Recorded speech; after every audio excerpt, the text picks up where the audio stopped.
Et donc, c'est la chaîne de Toony. Alors, je sais pas si vous connaissez Toony, moi j'aime bien. Il raconte des histoires qui sont vraies, des cas, des choses qui se sont passées, et il les raconte bien. Oh, Surdoc, salut, Crink Crink. Ah, mais toi, t'es comptabilisé parce que ça a pas fait monter le nombre de viewers. Il existe sur Terre des personnes qu'on peut considérer comme des super-héros ou ayant des super-pouvoirs. En fait, il ne s'agit en rien de quelque chose de surnaturel, mais juste des cas exceptionnellement rares dans la médecine qu'on a du mal à expliquer. Et c'est justement ce qu'on va voir aujourd'hui parce que, vous ne le saviez peut-être pas, mais Toony, Père Toonlar, que voici présent devant vous, est passionné depuis sa plus tendre enfance par les cas médicaux complètement incroyables. Et oui, les amis, je lisais le Petit Larousse médical que voici, ce livre rouge, et à l'intérieur, vous y trouverez des choses absolument infâmes, et moi, j'adorais ça. Plongeons ensemble aujourd'hui. Non, non, non, ne faites pas ça, les gens. Moi, je faisais ça aussi. Et après, j'avais toutes les maladies du monde. Ouais, c'est ça, en plus, quand tu développes un petit côté hypochondriaque derrière. Ce qui est rigolo, c'est que le gros vide, ça m'a calmé. Ça a calmé ce côté hypochondriaque. C'est rigolo. Mais j'ai été voir une fois le médecin. C'est le cas le plus rigolo. C'est le cas le plus rigolo. Mais mon médecin, j'allais le voir pour tout et pour rien. Je croyais que j'avais des cancers, je croyais que j'avais des trucs et des machins. Et un jour, j'ai été voir mon médecin, je lui ai dit... Déjà, il me dit, pourquoi vous venez me voir? Je déteste cette question parce qu'à la base, tu sais, normalement, tu vas le voir parce que tu sais pas. Et moi, je me pointe, je lui dis, je crois que j'ai le diabète. Déjà, il a rigolé, il m'a dit, comment vous êtes arrivé à cette conclusion? Donc, je lui explique les symptômes, les machins, et j'avais un truc bizarre sur la langue, qui en fait, c'est tout à fait commun. Tu peux avoir des fois des espèces de formes de géométrie sur la langue, les papilles qui s'enlèvent, et puis après elles se reforment, c'est pas grave. Et du coup, moi, j'avais cherché sur internet et tout, et j'ai fait, oh, c'est un symptôme du diabète! Je bois énormément de trucs sucrés! J'ai forcément le diabète! Dans ces cas médicaux complètement incroyables, et vous allez voir, c'est vraiment passionnant. L'hypermnésie, c'est un truc qui va toucher souvent l'autobiographie, donc l'histoire de soi-même. Et c'est une capacité cognitive absolument hors norme, puisque les personnes atteintes de cette pseudo-pathologie, qui n'en est pas vraiment une, mais une caractéristique plutôt, eh bien, ils sont capables de stocker et de retrouver une quantité anormalement élevée d'informations, voire la quasi-totalité des informations jusqu'à la date précise, l'heure à laquelle il a plu, combien de quantité de pluie, et en 1987, à 8h30, quelle couleur était la voiture qui est passée devant chez eux. Ce genre d'informations très utiles. Contrairement à les mémoires classique qui va trier, oublie et filtre naturellement les données jugées non essentielles, eh bien l'hypermnésie, elle semble incapable de faire ce tri. Leur mémoire, elle fonctionne comme un enregistreur ultra performant qui ne s'arrête jamais. Et ils vont capturer absolument l'intégralité de tout ce qu'ils voient, entendent, ou même les sensations. Voilà, absolument tout. C'est un phénomène neurologique extrêmement rare qu'on ne retrouve que chez quelques personnes sur Terre. Et selon certaines études, seule une centaine de personnes à peu près dans le monde seraient justement officiellement reconnues comme hypermnésiques. Et dans Mais c'est génial, ça! Faudrait que ma femme, elle ait un petit peu ça. Puis moi aussi, d'ailleurs. Comme ça, tu perds plus jamais rien. Où est-ce que j'ai posé mes clés? Ben là, tu les perds plus. Plus rien. cette centaine de personnes sur 8 milliards, il y a encore des degrés, et il y en a que quelques-uns où c'est vraiment... Ils se souviennent d'absolument tout. Il y avait un gars comme ça, je crois qu'il est décédé malheureusement aujourd'hui, d'ailleurs il a inspiré, je crois, le film Rain Man. Le mec était capable de lire un livre avec chaque œil qui lisait une page, c'est-à-dire il lisait 2 pages en même temps avec chaque œil. Il sait faire ça, mais par contre il a du mal à lasser ses lacets ou cuire un œuf, il y a souvent une petite contrepartie. Le cerveau humain, il est doté d'un mécanisme d'oubli qui est indispensable à notre équilibre mental, parce qu'il va trier en permanence nos souvenirs pour éviter une surcharge d'informations inutiles. Mais chez les hypermnésiques, ce filtre il semble partiellement ou totalement inopérant. Le résultat, c'est que leur esprit il va tout incorporer. Ces souvenirs, ils vont refaire parfois surface sans prévenir de manière incontrôlable. Les recherches en neurosciences, elles ont montré que chez ces personnes hypermnésiques, certaines zones du cerveau, comme l'hippocampe ou le cortex préfrontal, donc qui est devant, sont particulièrement actives. L'hippocampe, qui est responsable de l'encodage et du rappel des souvenirs, présente une activité et une densité de connexion neuronale supérieure à la moyenne, ce qui expliquerait en partie leur faculté exceptionnelle. Évidemment, il y a d'autres facteurs, parce parce qu'il y en a tellement peu dans le monde que c'est pas aussi simple que ça. L'hypermnésie, elle se manifeste relativement de la même manière chez tout le monde qui en est atteint. Immédiatement, avec une date et un jour qu'on leur donne, ce qu'elle faisait, le temps qu'il faisait, si c'était un mardi, un jeudi, etc. Ils peuvent aussi retranscrire l'intégralité des discussions de la journée à la période que vous voulez, voilà. C'est vraiment la cassette enregistreuse. Alors on pensait que l'hypermnésie, elle concernait surtout les jeunes adultes dont le cerveau bénéficie encore d'une grande plasticité. Alors on a fait une découverte étonnante qui a remis cette idée. Ça doit être un enfer de se souvenir d'absolument tout. Et quand tu discutes avec des gens qui sont normaux, ben, les souvenirs s'estompent au fur et à mesure que le temps passe. Ça doit être un enfer que les gens se souviennent plus et toi t'es sûr et certain. T'es là, tu fais. Mais si! Pas souvenir, T'es sûr de... Ah bah oui, bah forcément que t'es sûr. Ouais, Bakel, moi aussi, je suis tout à fait l'inverse. Et c'est encore pire en vieillissant, c'est que j'arrive à faire des phrases et arriver sur le mot que je voulais dire, ne plus me souvenir du mot. Et il me revient après. Ça m'arrive souvent en ce moment dans les vidéos. Alors il y a aussi le fait que je tourne les vidéos le soir, après la journée de boulot, qui fait que je suis fatigué. Et la dernière fois, je cherchais le mot catéchisme. Il m'est revenu après la vidéo. En question, parce qu'à l'université de Pérouse, vous avez des chercheurs qui ont étudié le cas de JC, qui est un homme de 80 ans, doté, lui, d'une mémoire autobiographique exceptionnelle, voire complètement incroyable. Parce que depuis son enfance la plus petite, JC se souvient d'absolument tout. Là où la mémoire décline généralement avec l'âge, eh bien lui, il conserve une capacité de rappel intacte, voire complètement hors du commun. Par exemple, ce gars-là, vous pouvez lui donner une date au hasard dans sa vie, il vous racontera précisément ce qu'il faisait. Et ce qui est étonnant, c'est que ses performances de mémoire, elles rivalisent largement avec des gens qui sont beaucoup plus jeunes. Donc vraiment, son cerveau a conservé ses capacités. Et ça, on sait pas trop pourquoi. Le docteur Valerio Santegelo... Surdoc. Moi, j'arrive simplement à faire un truc une seconde plus tard, j'oublie pourquoi je le faisais. Ça me fait rire parce que ça m'est déjà arrivé, ça. C'est, je me déplace à un endroit. Qu'est-ce que je venais foutre dans la cuisine? Ok. Je reviens dans mon bureau et là, ça me revient. Je fais, eh merde, fais chier, faut que j'y retourne.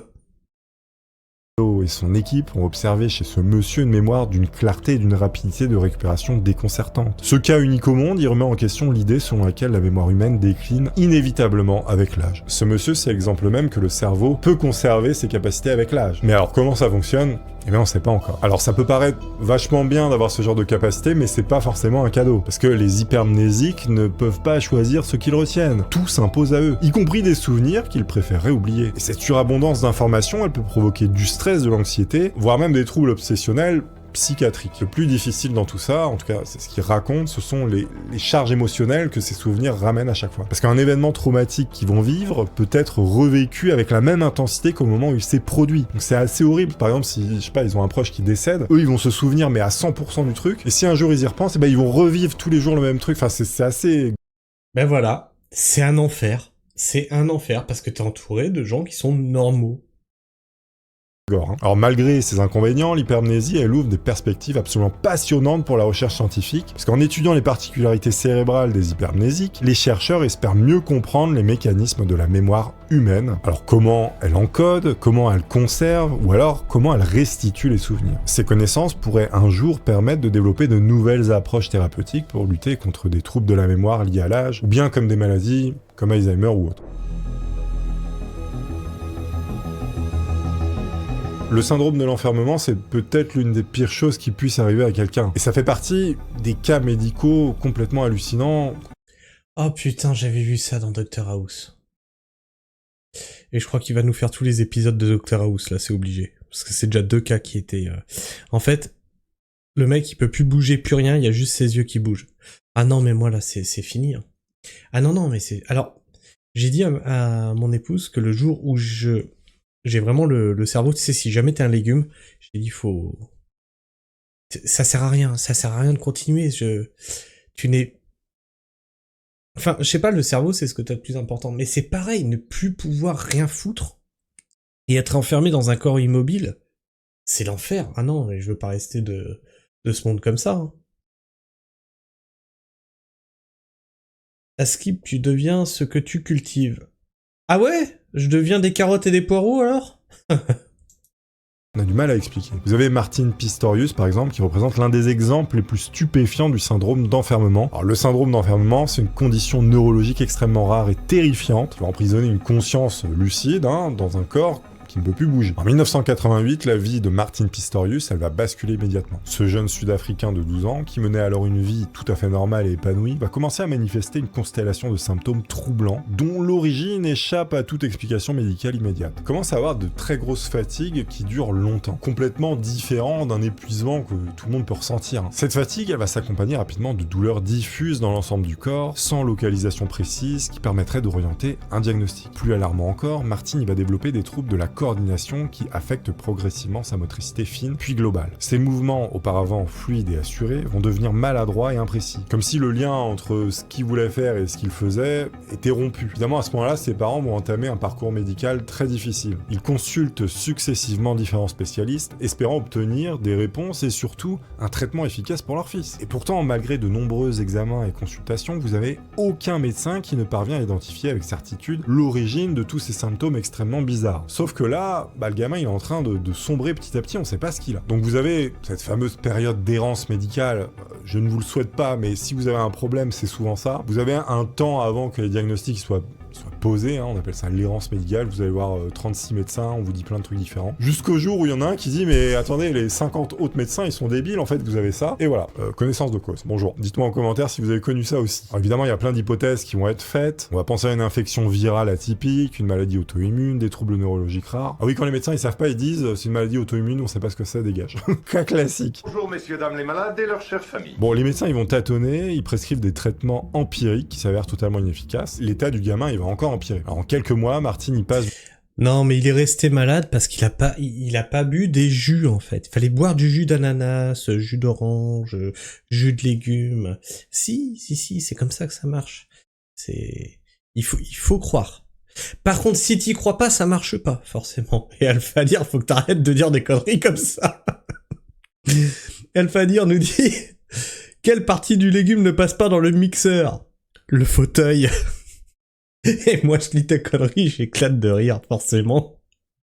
Du statut d'adolescent actif à celui de patient gravement handicapé. Il va quasiment plus pouvoir bouger jusqu'à ce qu'il devienne incapable d'effectuer le moindre mouvement volontaire. Vous avez également ses capacités de communication qui s'étiolent progressivement. Il a d'abord du mal à articuler et en fait, il perd la parole complètement. Les médecins posent finalement le diagnostic d'état végétatif. À partir de là, je veux dire, c'est pas compliqué à deviner. Une condition caractérisée par l'absence apparente de conscience de soi, de l'environnement. On dirait qu'il est inconscient, qu'il bouge plus, mais en fait, il est tout à fait normal, c'est juste son corps qui ne répond plus. Et là, c'est terrible parce que les spécialistes ils vont dire aux parents, jamais il ne redeviendra normal. Il va rester comme ça. Ce qui est encore plus tragique, c'est que dans son cas, à ce jeune garçon, c'est qu'il y a une perspective très sombre. Les médecins, convaincus de l'irréversibilité de son état, conseillent à ses parents de le ramener à domicile pour lui prodiguer des soins palliatifs. En gros, ils disent, reprenez-le à la maison, voilà, c'est terminé, il sera mieux chez vous. Et là, il va se passer un truc assez incroyable, parce que contrairement aux prédictions médicales, le jeune Martin, il va revenir petit à petit à la conscience. Et donc il commence à retrouver sa conscience quelques années après le début de sa maladie. Ce processus de réveil ne correspond pas à l'image romanesque d'un soudain retour à la lucidité. En fait, il s'agit plutôt d'une émergence graduelle qui est presque imperceptible de la conscience. Martin, il va réussir même à décrire cette expérience comme un lent retour à la surface après une longue immersion dans les profondeurs. Sa conscience, elle va d'abord réapparaître de manière fragmentaire, par brides, avant de se consolider progressivement. Il commence à percevoir son environnement, à comprendre les conversations qui se déroulent autour de lui et à saisir la réalité de la situation. Alors là, on se dit, c'est génial, il a retrouvé la conscience. Le problème, c'est que son corps ne réagit pas du tout. C'est-à-dire que voilà, il y a que sa conscience qui est revenue, mais son corps ne bouge plus. Mais vraiment plus du tout. C'est-à-dire qu'il a les yeux comme ça, il peut plus rien faire. Il est même incapable de cligner des yeux pour signaler sa présence. Alors, normalement, ce genre de conditions, on les voit dans des lésions du tronc cérébral. Il y a la structure qui relie le cerveau à la moelle épinière, qui va contrôler de nombreuses fonctions vitales. Dans le syndrome d'enfermement que souffre Martin, vous avez la voie cortico-spinale qui est interrompue, empêchant la transmission des ordres moteurs du cerveau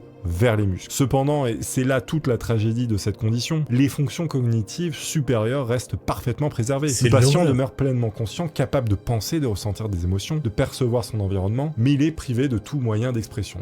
Vous êtes vraiment enfermé dans votre propre corps. Alors, on confond souvent état végétatif et syndrome d'enfermement, ça n'a rien à voir, parce que la différence, évidemment, c'est en état végétatif, vous n'avez plus tellement de conscience. En syndrome d'enfermement, vous êtes tout à fait normal, sauf que vous pouvez plus bouger, même plus les yeux. Parfois, il y a les yeux, mais c'est très rare. Abomination dans l'abomination, parfois ses parents le placent dans un institut, voilà, pour se soulager parce que c'est quand même très compliqué à vivre. Et là, dans cet institut, lui, va se faire abuser. Enfin, vous voyez, c'est vraiment innommable. Après plus d'une décennie d'enfermement total, sa vie, elle va basculer. Tout ça grâce à l'intervention d'une soignante qui a vu qui pouvait communiquer. Elle s'appelle Virna van der Walt, travaillait dans le centre où Martin était périodiquement accueilli. Elle va remarquer des détails subtils qui échappent à tous les autres pendant des années. Il va faire des mouvements oculaires qui semblent suivre certaines personnes. Des réactions qui semblent être voulu. Contrairement à ses collègues qui interprètent ces manifestations comme des réflexes involontaires sans signification, cette dame elle a l'intuition que ce sont des micro-expressions qui pourraient être intentionnelles. Finalement, grâce à cette dame, on va réévaluer l'état neurologique de Martin. Ça va constituer un tournant décisif dans son parcours. Parce qu'en fait, Martin, on va se rendre compte qu'il est capable d'utiliser de légers mouvements oculaires pour communiquer de manière rudimentaire. Cette découverte, elle bouleverse complètement la perception que l'on a de son état. Là, les parents, évidemment, ils sont à la fois contents, mais aussi dévastés, parce que pendant toutes ces années, ils pensaient qu'il était complètement ailleurs, et pas du tout. Il était tout à fait là quand il parlait devant lui. Alors Martin, à ce moment-là, il va apprendre progressivement à utiliser divers systèmes de communication assistée, qui sont adaptés à ses capacités physiques qui sont très limitées. Les premières tentatives, elles reposent sur des tableaux de lettres et un système de balayage visuel, permettent à Martin de former des mots et des phrases en sélectionnant...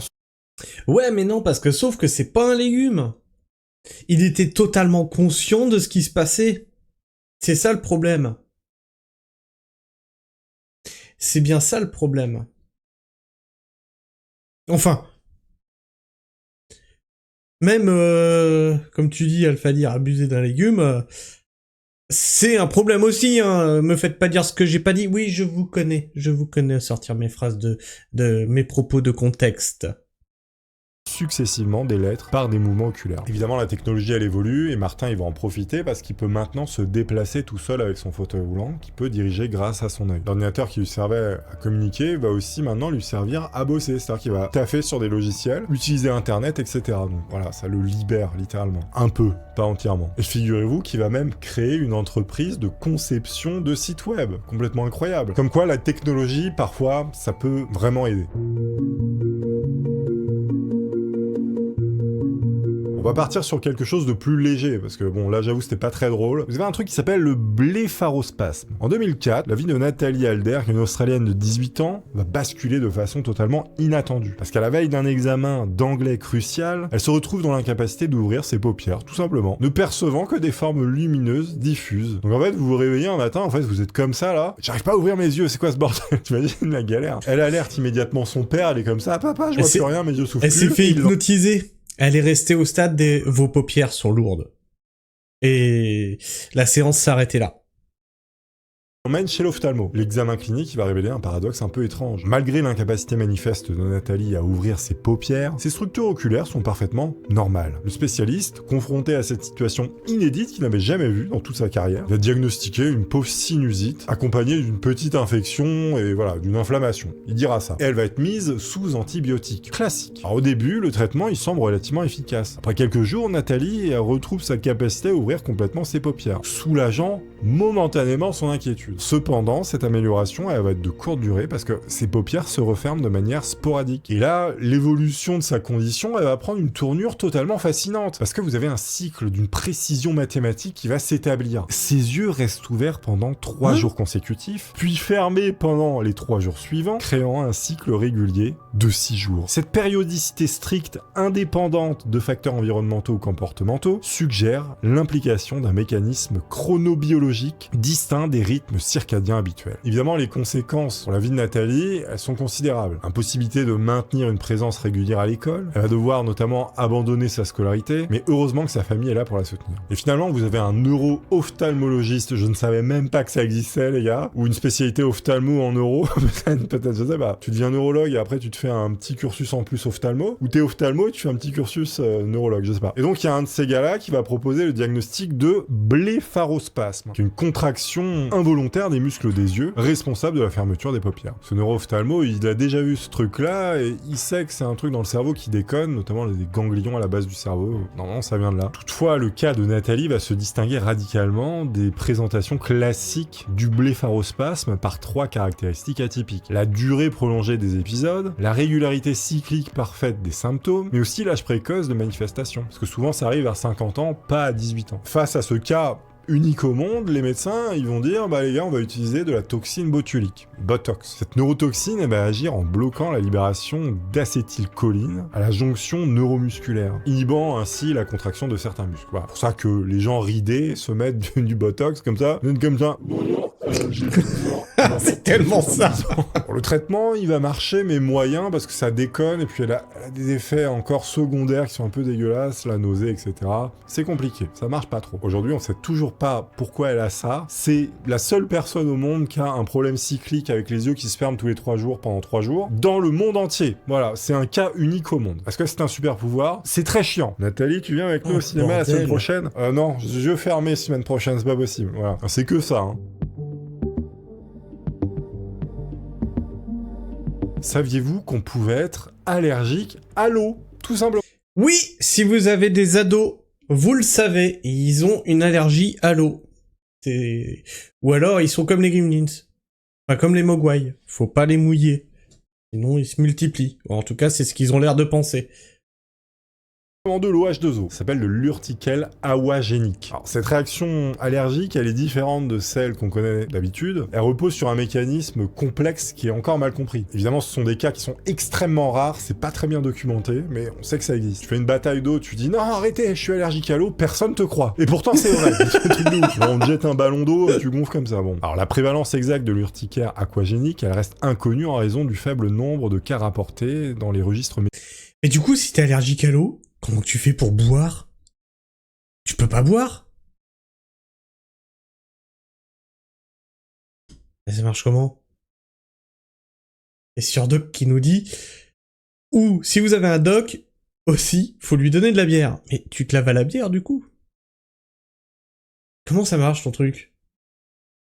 Mondiaux. Vous avez le cas d'une dame qui s'appelle Aisling Morris qui a développé cette pathologie suite à un traitement aux antibiotiques. Des fois, les antibiotiques, ça fait des trucs bizarres. C'est tellement rare que les cas qui sont connus dans le monde, ils ont même pas été étudiés. Alors, on a fait des hypothèses sur pourquoi les gens sont allergiques à l'eau. Vous avez l'hypothèse de l'histamine endogène. Le contact avec l'eau pourrait provoquer la libération anormale d'histamine par les mastocytes cutanés, donc voilà, des cellules du système immunitaire qui déclenchent ainsi une réaction inflammatoire. On pense aussi que l'eau pourrait finalement interagir avec des substances qui sont présentes dans la couche de la cornée de l'épiderme, générant des composés irritants qui pénètrent alors dans les couches profondes de la peau. Il y a une hypothèse qui met en avant la barrière cutanée qui serait altérée, notamment en la rendant plus perméable et en créant justement des réactions un peu cutanées. Bon voilà, on va pas s'étaler 100 ans sur l'allergie à l'eau, mais faut savoir que ça existe. Aujourd'hui, on sait même pas pourquoi ça existe. À l'époque, quand je prenais des douches, c'est vrai que des fois, j'avais des plaques rouges partout sur la gueule. On me disait, mais qu'est-ce que ça? Qu'est-ce qui t'arrive? Est-ce que j'étais allergique à l'eau?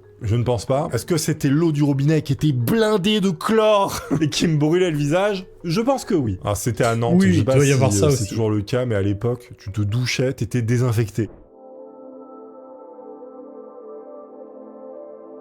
Passons maintenant sur un sujet qui me passionne, le chimérisme, les chimères. La chimère, comme Mission Impossible 3, vous l'avez, la ref? Nous avons créé un monstre, la chimère. Faut savoir que le chimérisme, c'est un sujet mais qui est passionnant, qui mériterait une vidéo complète. L'attention du grand public a été captée par ce sujet au cours des 2 dernières décennies. Ce terme, qui est emprunté à la créature mythologique grecque composée de parties d'animaux différents, désigne en médecine une condition où un individu possède 2 populations cellulaires génétiquement distinctes. En gros, c'est une personne humaine qui va porter l'ADN de quelqu'un d'autre. Faut savoir que un enfant dans le ventre va échanger des cellules avec sa mère et inversement. Cette particularité biologique, longtemps restée dans l'ombre des curiosités médicales, est devenue plus visible à travers quelques cas emblématiques relayés par les médias. Ces histoires complètement extraordinaires ont non seulement éclairé le grand public sur cette réalité scientifique, mais ont également soulevé des questions juridiques, éthiques et identitaires profondes. Comment peut-on être génétiquement différent de ses propres enfants tout en étant leurs parents biologique? Vous avez le chimérisme tétragamétique. Eh bien, ça représente la forme la plus complète de chimérisme naturel. Cette condition elle se produit lors de la conception, lorsque 2 ovules distincts sont fécondés par 2 spermatozoïdes différents, formant ainsi 2 zygotes, donc des embryons précoces, qui au lieu de se développer séparément comme des jumeaux dizygotes, ou faux jumeaux, vont fusionner précocement pour ne former qu'un seul embryon. L'individu qui en résulte possède alors les cellules provenant de 2 lignées génétiques distinctes. Donc tu as un être humain qui en vaut 2.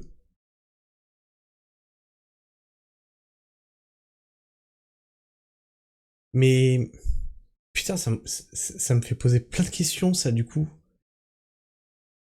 Est-ce que, du coup, tu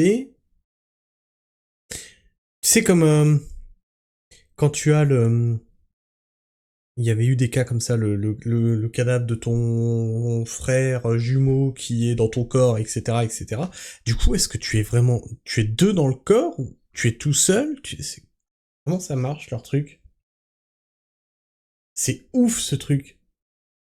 Il a absorbé son frère ou sa sœur, tout simplement. Vous le savez peut-être pas, mais vous avez peut-être deux génomes différents. Peut-être que quand vous étiez au stade d'ovule, il y en avait deux et vous avez absorbé votre frère. Le terme tétragamétique fait référence aux 4 gamètes qui sont impliqués dans ce processus. 2 ovules, mais aussi 2 spermatozoïdes. Cette fusion embryonnaire, elle survient généralement dans les premiers jours suivant la fécondation, à un stade où les cellules sont encore totipotentes, c'est-à-dire capables de se différencier en n'importe quel type de cellule. Est-ce qu'on est en train de faire une plongée dans un cours de biologie? Tout à fait. La distribution des deux populations cellulaires dans l'organisme de la chimère peut varier considérablement. Certains organes ou tissus peuvent être constitués majoritairement ou exclusivement de cellules provenant d'une lignée, tandis que d'autres peuvent contenir des cellules de l'autre lignée. C'est-à-dire que vous pouvez avoir votre cœur qui a, on va dire, votre ADN, et votre foie qui est fait avec l'ADN de votre frère que vous avez absorbé dans le corps de votre mère quand vous étiez un ovule. Est-ce que cette condition est incroyable? Totalement. Évidemment, la question c'est quand vous commettez un crime, est-ce qu'il peut y avoir 2 ADN ou pas votre ADN? Eh bah oui, et c'est déjà arrivé. Cette mosaïque cellulaire, elle explique pourquoi le chimérisme peut passer inaperçu pendant des décennies, voire toute une vie. Le premier cas médiatisé de chimérisme tétragamétique, ça remonte à 2002 à Boston. C'est Karen Keegan, une femme de 52 ans souffrant d'insuffisance rénale, qui devait subir une greffe. Lors des tests de compatibilité HLA, qui s'appelle Human Leukocyte Antigen, qui sont réalisés sur les membres de sa famille pour trouver un donneur potentiel, les médecins ont fait une découverte stupéfiante. Selon les analyses génétiques, Karen ne pouvait pas être la mère biologique de 2 de ses 3 fils, bien que ces derniers possédaient une allèle HLA provenant de leur père. Le second ne correspondait pas à celui de la mère supposée. Donc là, elle s'est dit, mais attends, il y a un problème, parce que l'enfant, il est sorti de moi, je l'ai accouché, je le sais. Le père, il dit pareil, je l'ai vu, j'ai vu, j'étais là, j'ai vu. Comment ça peut pas être la mère, puisque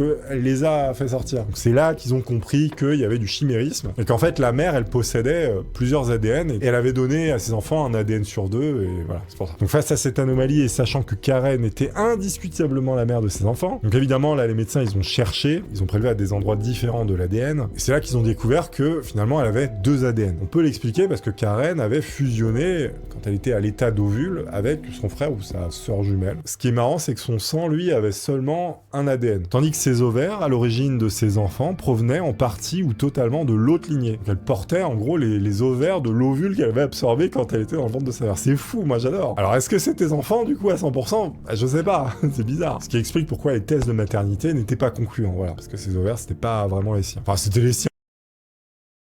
Putain, mais c'est un truc de taré. Ça me fait exploser la tête, là. C'est incroyable, ce truc. Et je serais curieux de savoir, il y a combien de pourcents de la population qui ont ce truc-là? C'est un truc de fou. Mais elle avait un peu absorbé son frangin, enfin sa sœur. Du coup, vous avez un second cas comme ça, une dame qui s'appelle Lydia Fairchild, qui est révélée peu après de celui de Karen. On est en 2002 et Lydia, alors enceinte de son 4e enfant, elle va demander une aide financière de l'État de Washington pour élever ses 3 enfants. Il y a un test ADN qui est fait pour voir si elle a droit à des aides. On fait pas ça ici, hein. En France, tu verras probablement jamais ça, hein. Évidemment, les tests vont revenir, je vous le donne en 1000. Aucun de ces enfants ne sont les siens. Dit comme ça, c'est étrange. Mais le cauchemar ne fait que commencer parce que là, l'État de Washington va la poursuivre parce qu'on va lui dire, madame, vous avez gratté des aides. Ce ne sont pas vos enfants. Vous êtes une mère porteuse. On ne sait pas ce que vous avez fait, mais c'est pas vos enfants. Regardez le test ADN. Donc là, vraiment, cauchemar, qui commence. Cauchemar dans l'ovule. Bon, elle va essayer de trouver toutes les preuves comme quoi elle a bien accouché, elle a eu le suivi médical durant sa grossesse, ses grossesses, mais rien n'y fait. La procédure juridique, elle continue contre elle. Et là, la situation, elle va devenir complètement incroyable parce que sur ordre du tribunal, il y a un témoin qui doit assister à l'accouchement de son 4e enfant. Enfin, du moins, l'État Washington pense que c'est son premier puisque les 3 ils comptent pas. Et le juge, il va dire, il faut un témoin parce qu'on la croit plus. Donc il y a un mec qui va venir à l'accouchement pour confirmer que c'est bien elle qui accouche. Le témoin, il assiste à l'accouchement. Faut un mec assermenté par l'État qui vient à ton accouchement pour être sûr que tu accouches pour de vrai. Oh putain, le délire. Accouchement. On fait quand même des prélèvements sur le bambin et sur la mère pour comparer encore une fois, mais voilà que les résultats sont encore négatifs, ce n'est pas la mère. Donc là, il y a un problème. Là, l'État, ou du moins les labos d'État, ils se disent, mais attendez, comment c'est possible? Il y a le témoin, normalement ça peut pas ne pas marcher. Et ce n'est qu'après que son avocat découvre finalement l'histoire de Karen, donc la dame qu'on a eue avant, et que l'hypothèse d'un chimérisme est envisagée. Voilà, il y a une petite procédure qui va se faire. On va également faire des tests sur cette dame, et on va constater que ses ovaires ne sont pas les siens, enfin du moins, c'est les ovaires de l'ovule qu'elle a absorbé pendant qu'elle... Madame, à qui avez-vous piqué ces ovaires? On veut savoir. Ah, du coup, vos enfants sont bien les vôtres, mais vous avez piqué les ovaires à quelqu'un. Putain, le délire. Oh, le délire! dans le corps de sa mère en train de pousser. Je sais pas si c'est hyper clair, mais vous avez compris. Bon, comme l'autre en fait d'avant. Hein. Alors vous avez un troisième cas emblématique de chimérisme qui a été publié en 2018. C'est un Californien de 34 ans qui va échouer à un test de paternité. Ils vont refaire un enfant, mais cette fois-ci en insémination, je sais pas trop pourquoi. Ils refont un test de paternité. Encore une fois, ce n'est pas le père. Sauf que le labo, il confirme qu'ils ont bien utilisé voilà, ce que le père avait donné, puisque c'était le seul caucasien ce jour-là qui faisait ce don. Donc là, il y a un souci. 2 enfants, 2 fois pas le père. Là, ils vont refaire des tests de paternité, ils sont tous négatifs, ils comprennent pas. Là, il y a un généticien, alors qui s'appelle Barry Starr de l'université de Stanford. Ce gars-là, il va faire des prélèvements un peu partout sur ce monsieur, sur le père. Et les résultats révèlent que cet homme possède 2 génomes distincts également. Un génome majoritaire qui est présent dans la plupart de ses cellules, et un génome minoritaire qui est présent dans environ 10% de son sperme. Voilà. C'est trop marrant parce qu'en fait, il fait des enfants, mais c'est pas vraiment les siens. C'est trop drôle quand même. Ce génome minoritaire à l'origine de la conception du second enfant, il correspond probablement à celui d'un jumeau qui a été absorbé. Cet homme est à la fois le père et l'oncle de son propre enfant. C'est ça qui est incroyable, les amis. Vous n'avez pas vraiment de signes physiques. Il peut y en avoir, on va les voir quand vous êtes atteint de chimérisme tétragamétique. Parfois, il peut y avoir des petites caractéristiques comme l'hétérochromie, notamment la présence d'yeux de couleurs différentes, ou d'un iris bicolore. Ça peut résulter de l'absorption de l'ovule au moment embryonnaire. Vous avez parfois des endroits de la peau qui sont différents parce que c'est génétiquement pas la même peau, donc voilà, il peut y avoir des variations. Des mèches de cheveux de couleurs différentes. Vous pouvez être blond et brun en même temps, alors je sais pas si ça existe, mais en gros c'est ça. Un groupe sanguin discordant. La détection de 2 populations distinctes de globules rouges qui expriment des antigènes de groupes sanguins différents. Ça constitue un indice qui est significatif de chimérisme. Bon, on a vu le chimérisme, mais est-ce que vous saviez qu'il y avait des gens qui étaient capables de se diriger dans l'espace grâce à l'écolocation tels des dauphins? Vous avez par exemple Daniel Kish qui a perdu la... Pardon. Vous avez par exemple Daniel qui a perdu la vue à l'âge de 13 mois en raison d'un problème médical. Et il a développé cette capacité d'écolocation avec sa langue. Il fait comme ça, j'ai bavé. Et dès l'âge de 2 ans, lui-même se souvient, il utilisait des clics avec sa langue pour explorer son environnement au-delà d'une clôture. Aujourd'hui, Daniel, il mène une vie active, à peu près normale. Il fait du vélo dans la rue animée. Il campe en pleine nature seul, il nage et danse. Vous avez un autre gars qui s'appelle Ben Underwood. Attends, il peut faire du vélo et tout avec ça? Sans rien voir? Non. Non mais... Ouais, c'est Daredevil, mais carrément que c'est Daredevil. Qui est un autre exemple fascinant, qui a perdu la vue à cause d'un rétinoblastome à l'âge de 2 ans. Bon, après l'échec de traitement, il va commencer à percevoir son environnement grâce au son. Son histoire, elle a pris un tournant important lorsqu'il a identifié un grand bâtiment depuis la banquette arrière d'une voiture, marquant les débuts de sa prise de conscience de sa capacité d'écolocation. C'est vraiment Daredevil, hein, mais genre Daredevil, en fait, c'est pas une légende. Il est capable de préciser où sont des objets plutôt petits, faire du vélo, du skate, non, mais jouer à des jeux dinguerie. vidéo et aller à l'école sans l'aide d'un chien guide. Alors les jeux vidéo, je sais pas trop comment il fait, mais bon, ils le disent. Il y a des études d'imagerie médicale qui montrent que lorsque un enregistrement contient des échos, les parties du cerveau liées à la perception visuelle vont s'activer chez les écolocateurs, mais pas chez les personnes voyantes. Vous avez certaines études qui suggèrent que les humains ne peuvent pas percevoir des objets très proches par écolocation, notamment situés à moins de 2 mètres. Et pourtant, une étude réalisée en 1962 montrait que des personnes aveugles pouvaient détecter des obstacles à des distances plus courtes, parfois à moins de 10 cm. Ce qui peut être le plus fascinant, c'est qu'on peut apprendre à faire de l'écolocation. Ça s'enseigne. Daniel Kish, il a même écrit sa thèse de master en psychologie du développement sur ce sujet, développant ainsi la première méthode systématique pour enseigner ses compétences. Cependant, Daniel Kish, il souligne que tous les aveugles n'utilisent pas l'écolocation, évidemment. Le problème, il réside dans les méthodes de formation restrictives que notre société impose, comme par exemple l'utilisation traditionnelle de la canne qui va un petit peu stopper cette évolution d'écolocation. Lui, il prône l'écolocation à la canne blanche. Voilà, c'est tout ce qu'on a à dire. J'espère que vous aurez apprécié, je vous invite à cliquer sur ce vidéogramme. C'est un truc de ouf. Mais vraiment, un Toonie, moi, je l'aime bien pour ça, c'est... C'est que des histoires vraies, mais c'est des histoires de dingue. À chaque fois. Alphadir qui nous dit, il file le... Je sais pas si on a le droit de le dire sur Twitch. On va dire le gros vide s'il mordre les chauves-souris humaines, là. Non, on va pas revenir sur cette histoire de chauve-souris. Pas si bien cuite que ça.